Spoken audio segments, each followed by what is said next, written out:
the song. Yeah, I don't know whether you noticed, I was crying through most of that. Was anyone else crying at all? You were crying. Anyone else crying? Any men crying? Good job. Jim, weren't you crying? Almost. I mean, I know you've heard that story so many times, and we've been kind of listening to you talking about what it is you can do, the whole passion of me being here, and I think why I was asked to be here, or why I managed to squeeze in here, was the whole idea of how do you take this movement and change the mindset of a generation? And I was sort of believing that in this room were the people who would be those people who, with our hands, we would change the mindset of a generation. And how exciting that was. But I don't think I really felt it until that moment. Did something happen like that for you, or was it just me? I just felt that you just need to keep telling stories. Just keep telling the stories that come from your real lives, and your real heart, and your soul, and your experience. And it's so infectious. It's, how could anyone resist that? You know, I've been listening, as you have, to all the statistics, and all the percentages, and all of the things that you do so much better than anybody else, and how the different people say it's 17% and 2% and 40%. And those things sort of, I know they're useful to wash over life and help you sort of win arguments. But don't have the argument. There's no argument. You're just living a really joyful life. Now, I've forgotten completely what this session is meant to be about. And do I just have 15 minutes as usual? This was setting our sights. Oh, setting our sights. Okay. Well, and I have only 15 minutes. Is that right? So what I think yes, 15. I'm going to suggest you do is talk amongst yourselves about who is in your sight. Who is in your sight that you would like to invite into this extraordinary world?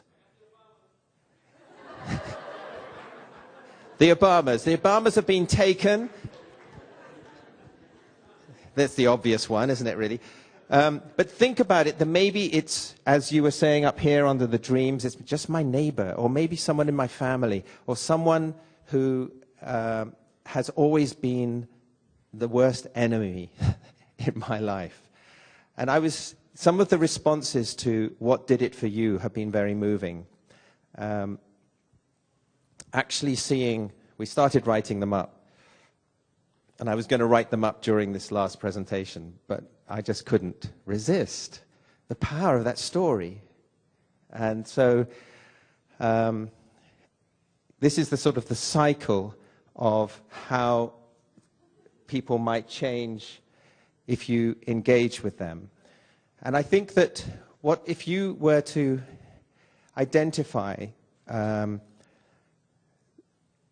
your side, so imagine the world, the people all knowing this. I can see it. Can you see it? Can you see this moment from here? People, we will say, we were here. We were here in 2015 in San Francisco, and there were only 400 of us. It's such a small group, really. How many more people are sort of here in spirit? Do you know? Anyone know? Sort of make a guess. Is it 1,000 or 3,000 out there on the web listening in? The people we know who would love to be here but are not here. It's still a tiny, tiny little number of people with a great dream. But this is going to be, it's going to be one of those things, isn't it, that everyone is going to say in later years, I was there in San Francisco. There'll be about 1 million of them who all say, yeah, I was there when it started out. Yeah, because everybody is thinking holistically. Everybody is thinking about their whole lives and practicing their context. Strange phrase for me. It means a lot to you. It's meaning more and more to me, but practicing the context, that's your art. It's what being human is, isn't it? So I'd like you to identify in your minds the people that you would like to have involved, and then remember what it was you identified this morning as the key to inviting them in. So do you want to just share with each other who that might be?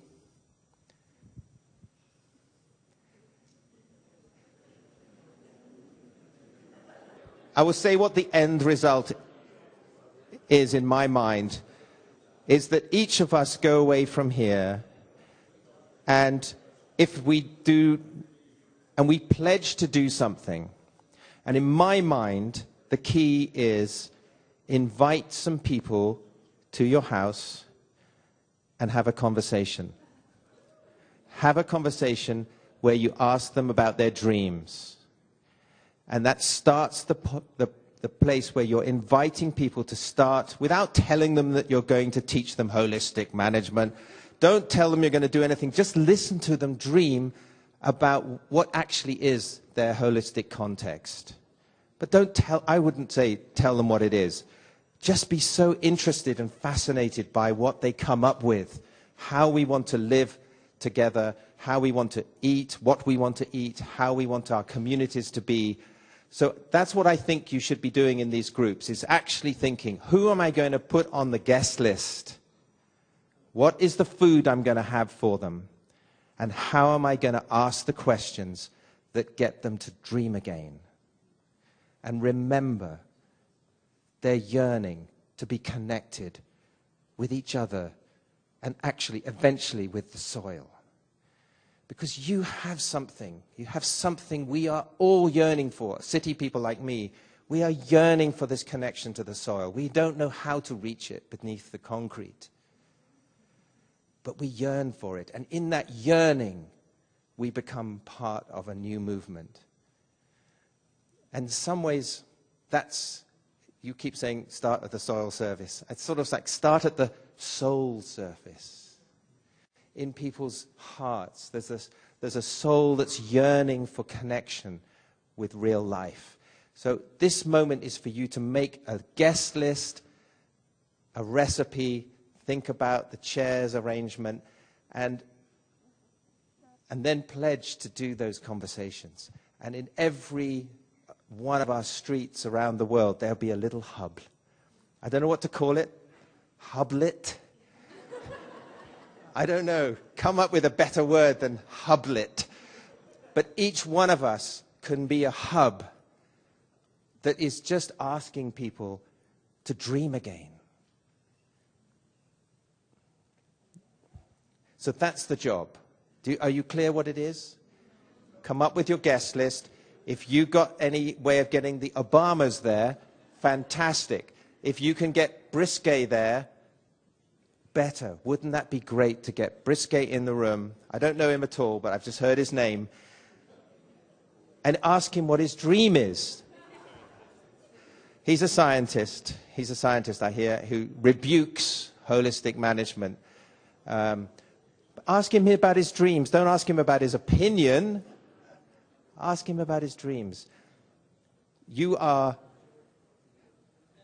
the guardian. What is it you are meant to be? Who are the artisans of the grasslands? You are artisans of the dreamlands. So this is your job, if you take it up. So write your guest list and be ready for that conversation. Is that okay? Does it sound good? Has anyone got anything to say to the group? If you could just put your hand up and say, I'm going to invite, and then reel off a few names, or say anything you feel like at this moment. Come on, throw it up there. You know you want Here's to. One. Yeah. We're going to have an open... Stand up. We just decided when we go back, we're going to have an open house at the Northern Farm Training Institute for our entire community, and we're going to have a dream board. A dream board. Okay. Next. No. Hands, keep your hands, or keep throwing your hands up. Keep your hands up. I'm going to go back and reintroduce 7 generations. And when you saw it last night, I was so impressed to see grandma, mom, a daughter. The thing we need to bring to the future generation for our children, their children, their children. Think 7 generations. And what I was saying last night was Jean, beauty in our language. How do you bring that core value back to the family and make it real? That's the talking circle, and that's the dinner. And the problem I was always having, and I didn't pick up until yesterday, was how do you create revenue? You don't put a value on things. The value comes from your heart. Don't put a price tag on it. Good example is my mom. She's got dementia. But what she did was, people would go down the highway, truck drivers. She had her little hogan. She would make dinner during Christmas, invite people to come. They would stop by. How much would it pay you? It's really up to you. It comes from my heart. That's a true family. Thank you. Yeah. Who's next? There we go.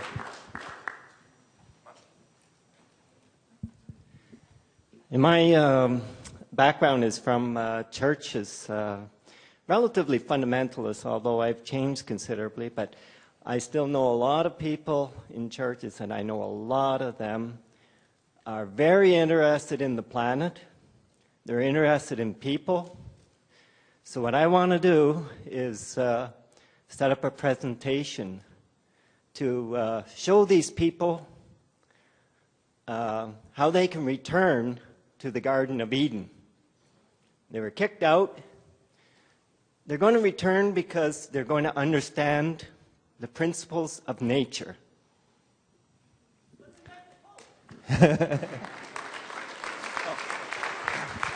Who else? And they are yearning to be reunited, as we all are. I've got one here, Tim. Brian Marshall from New South Wales, Australia. We're very fortunate to have a network of stock routes, or stock routes as you call it, and they've persisted for decades and they're under threat. And I think it would be really good to, and I've tried before, to get these access ways managed holistically. And that would be a very visible thing for the travelling public to see how roadsides need to be managed.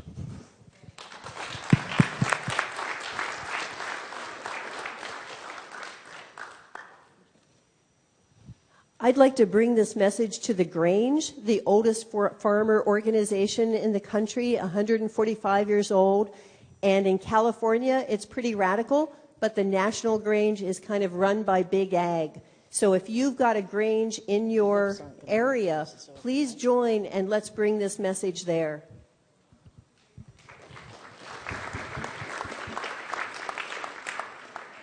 Hi. Ooh. I don't know how to farm yet, but I live in a neighborhood, and I'm pretty sure my HOA hates me because I keep trying to implement different green things for doing lawns and backyards and all kinds of stuff better. So I know they're not evil, even though I feel like they are sometimes. So inviting them over and trying to get a conversation going that we both have the ultimate goal to make a beautiful neighborhood, but maybe coming together in a different way would be better than butting heads all the time.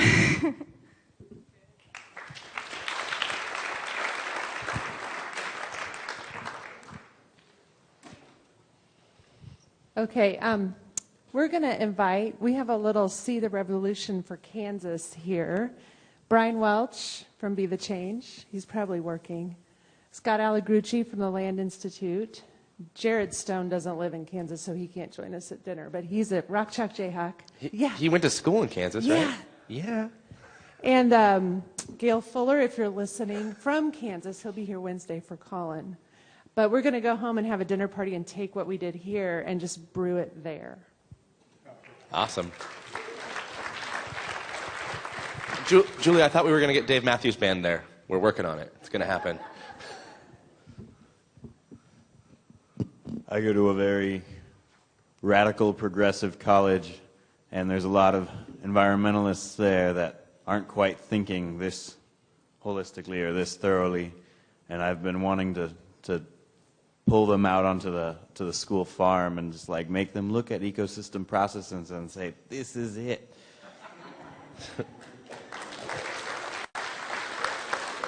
Has anybody imagined inviting their worst enemy to the table? Anyone thought of doing that? Yes? Do you want to talk about that?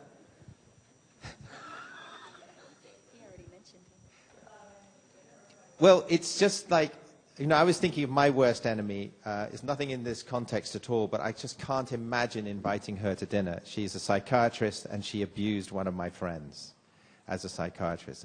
Now, that may not be true, but that's my story. I cannot imagine inviting her to dinner, but that's the sort of... I'm convinced her mindset is so fixed about how you treat people who she thinks has a psychotic illness. So I'm like really, really upset with her. I'm not a guy who gets upset very easily, but I'm really upset by that. But I'm just thinking that some of you are really upset by some of the reactions you have had over the years to what you're trying to do. And I think this may be a moment where you find the ability to call those people and say, let's dream of a new way. Do you want to speak now? I don't have a lot of enemies, so this is relatively my worst enemy, but it was at one time. I worked in my family business, and our family had a lot of farms and a lot of forest land, and I was trying to implement these changes as a place in power within the organization, but with a board that didn't understand it. My father, my brother, and this other person who's not a family member, but would actively try to sabotage all the research, and if I had a machine that I needed, he'd hide it somewhere on another property, or if we had harvest scheduled for the cover crop experiment, he would change the harvest schedule, and he would just actively try to sabotage the research. And so for a while it felt like butting heads, and I just kept in my heart seeing him in a golden light, and just my work without even talking to him and changing my energy. I realized that when I was having conversations with him in my head, when I wasn't even around him, that that was a waste of my energy. And so I was really using the holistic management principle of focusing on what I want to create instead of what I don't want or what is the problem. And once I started doing that, things went a lot better. And then there was a transition where I left the company, but he was like very nice, and he was like, we're taking the company a different direction, and we love what you're doing, we just don't want to do it. And so it was actually the best meeting we ever had, because our board meetings were very stressful, and so it was 6 months before when I started really changing my approach. It brought about a lot of positive change, and so I would say I couldn't really get him to.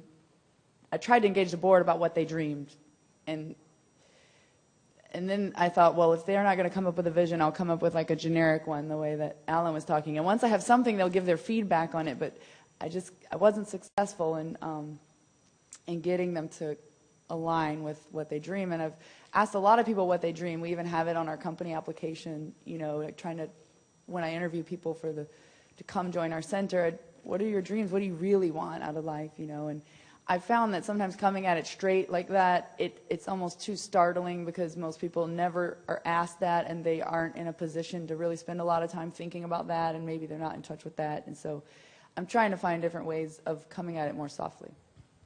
No, don't. Good. It's such fun to hit them with it. Well, the first thing that came to mind was, now that he owns National Geographic, maybe Rupert Murdoch would be a good person. Rupert Murdoch, yes. The other one was the executive director of the conservation land that I graze, which isn't a good sign that I need her to understand holistic management. And then, no, the one I really thought of, honestly, is, and it's more an archetype, was Bill and Melinda Gates, or Jeffrey Sachs, or all of these very well-intended people that I sometimes, from my little righteous Marin County yuppie, liberal. We get it. Right? Anti-vaxxer, bad, and I like to vilify those people, but really they're out there working with the best intentions and they're misguided. So how it's frustrating and it makes me angry, but it's really a cover for being just really sad that all of that, Angelina Jolie and Jeffrey Sachs promoting drought-tolerant seed that doesn't even exist for the future of agriculture in the third world. How do we elevate this message for them to embrace? And the thing I'm frustrated with is I sometimes meet people who I think have tremendous resources and incredible values and intentions, and I suggest holistic management to be the framework for everything that they do. And I think that's missed. It's like, that's for our land. That's for that piece. But how do we get people to start to run their organizations, their communities, their governments? I think, as a bit of an outsider here, I can say that if you start by saying, what's your question, holistic management is the answer, people will not be able to hear that really well. And I think go and ask people what they're yearning for and do it, just listen and listen, because they want the same thing. They just don't like systematic, prepackaged, what they think are systematic, prepackaged solutions to everything. It's like we don't trust those things anymore, but trust their souls. Start at the soul level in them and listen to their souls. That's the way I believe you will share the joy that's in this room and the courage that's in this room, because that's what they want.